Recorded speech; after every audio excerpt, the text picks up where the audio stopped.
Kahit nakapagtala na ang probinsya ng Pangasinan ng 4 na kumpirmadong kaso ng Omicron variant, para sa Provincial Health Office, wala pa sa kritikal na sitwasyon ang COVID cases ng probinsya. Our bed capacity is not on the critical level yet. So parang hindi namin kino-correlate siya doon sa Delta variant na infection. It's more really on the Omicron na community transmission. Kasi po, it's milder. Some majority of the cases are actually asymptomatic.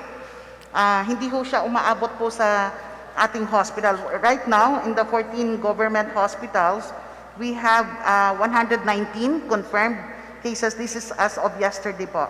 Na if you look at that, and then we have about 265 suspected. So 71% ang bed occupancy natin sa COVID-dedicated beds po natin sa 14 hospitals. Sa buong probinsya ng Pangasinan, papalo sa 1,731 ang active cases, 35,218 ang recoveries at 1,250 ang kabuuang bilang ng mga namatay. Balik operasyon na din ang molecular laboratory ng probinsya matapos ang pagpositibo sa mga staff nito noong nakarang linggo.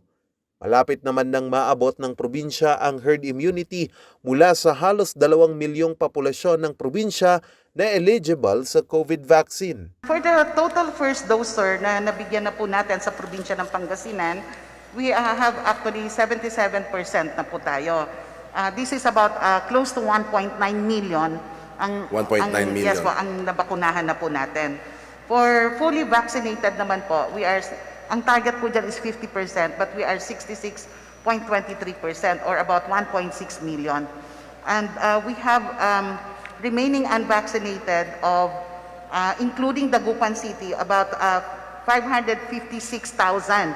Pero inclusive na po dito, yung 5 to 11 years old na ang target is 430,000. Sa lungsod ng Dagupan kung saan mayroong 223 active cases ng COVID-19, magsasagawa ang pamalang lungsod ng regular na disinfection sa palengke.